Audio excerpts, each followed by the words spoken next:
Anda kembali lagi bersama kami di Prime Time News. Pemirsa, memasuki hari ke-25 agresi Amerika Serikat Zionis ke Iran, serangan balasan yang turut digencarkan oleh poros perlawanan Islam di Irak mampu membuat pasukan militer Amerika Serikat hengkang dari pangkalannya di Irak. Kami akan jabarkan kepada Anda bagaimana kelompok perlawanan Islam Irak yaitu Saraya Aulia Al-Dam atau Brigade Penjaga Darah mengonfirmasi bahwa Amerika Serikat dan NATO meminta gencatan senjata selama 24 jam untuk memberi waktu bagi mereka memindahkan pasukannya dari pangkalan Victoria di Baghdad, Irak.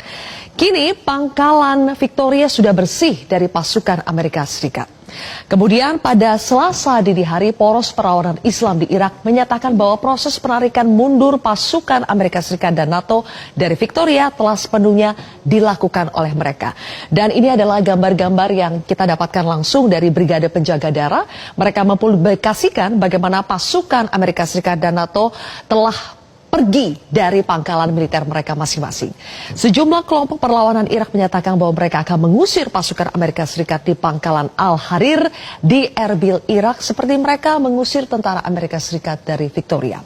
Dan serangkaian serangan drone pun masih ditembakkan ke arah pangkalan Amerika Serikat Al-Harir.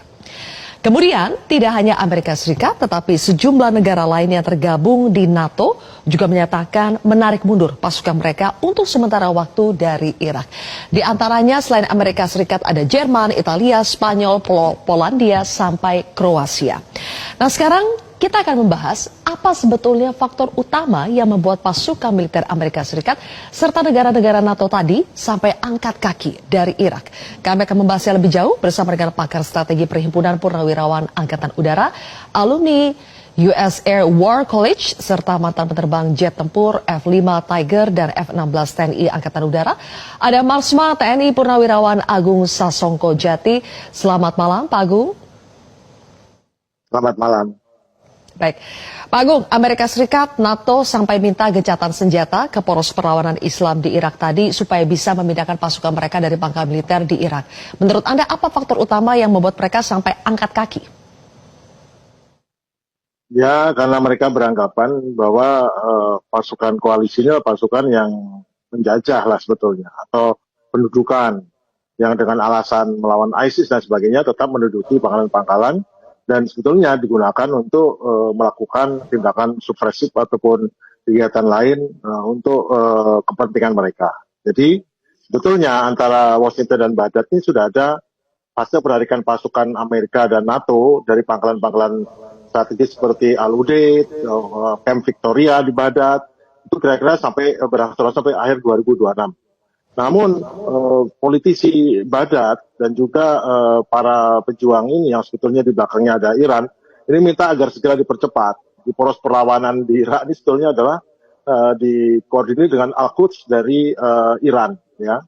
Jadi mereka selalu melakukan serangan tanpa henti ke instansi militer Barat ini, sehingga makin lama makin dirasa makin nggak untung karena bagaimanapun juga mereka tahu bahwa kehadiran mereka di sana adalah bukan atas permintaan tetapi atas rencana dari operasi melawan ISIS yang sekarang sudah tidak ada ataupun sudah berkurang.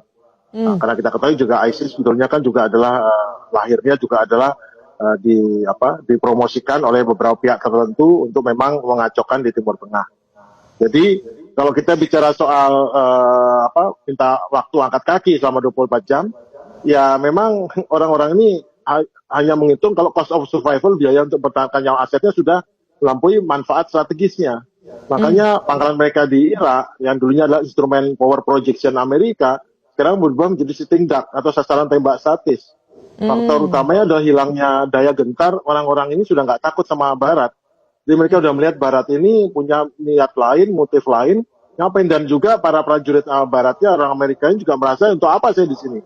Karena penduduk setempat juga sudah tidak akomodatif dan untuk apa juga di sana? Karena ternyata memang penduduknya kan jadi tidak suka karena beda dengan negara Arab lain yang Sunni, di sini adalah Syiah, dan Syiah sendiri merasa apalagi pada saat sekarang Amerika melakukan serangan ke Iran, mereka pasti hostile sekali dengan orang-orang Amerika di situ. Jadi meminta gencatan untuk withdrawal adalah manuver untuk menghindari skenario memalukan seperti pelarian kacau balau seperti di Kabul tahun 2021. Jadi Amerika menyadari posisi mereka tak lagi bisa dipertahankan sebagai kekuatan pendudukan tanpa memicu eskalasi korban personel. Oke. Jadi pasukan mereka ini sudah selalu diserang dengan presisi, dengan drone loh sekarang yang presisi, Baik. sehingga pilihan mundur ini adalah pilihan terbaik untuk survival bagi militer mereka untuk Iya. mencegah menghadapi korban lebih banyak. Oke, itu kan Amerika Serikat ya, Pak Agung. Tapi kenapa pasukan dari NATO juga ikut-ikutan, Pak, angkat kaki dari Irak? Ya karena kebetulan pasukan NATO itu kan sama juga dia dengan Amerika tujuannya. Kenapa?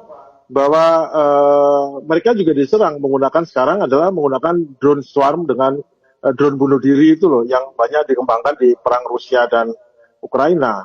Ini mereka memiliki penangkis serangan udara juga dari untuk melindungi markas-markas mereka. Tapi serangan-serangan makin banyak sehingga akhirnya biaya untuk menangkisnya jatuh mahal sekali.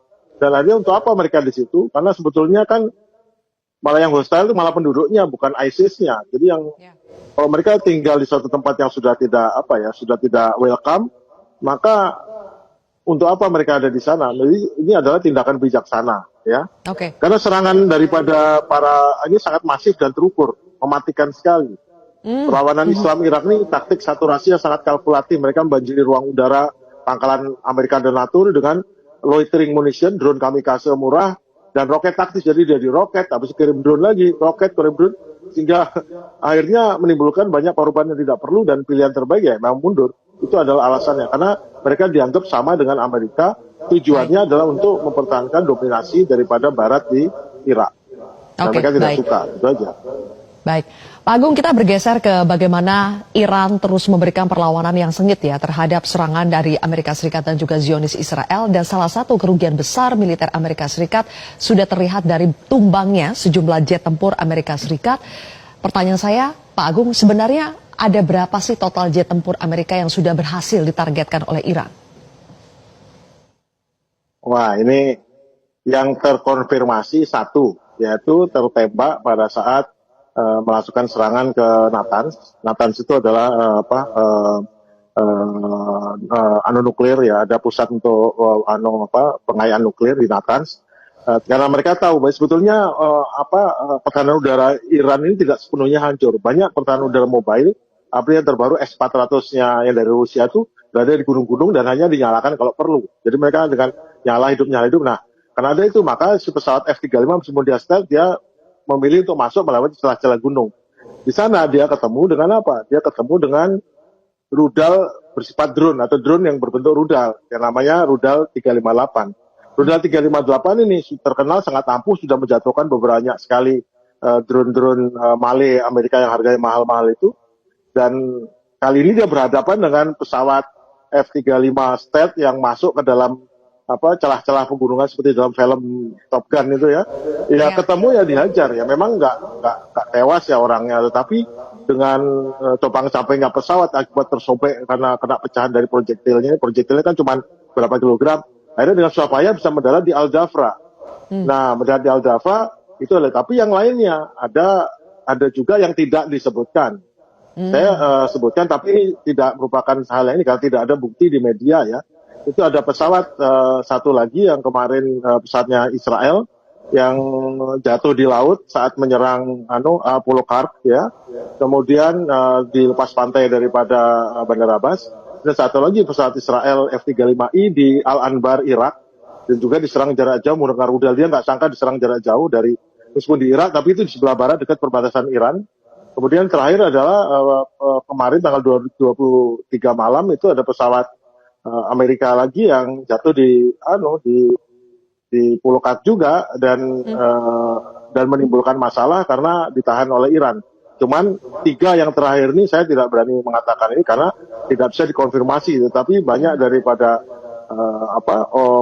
outsourcing intelijen atau ini telah mendapatkan informasi seperti itu.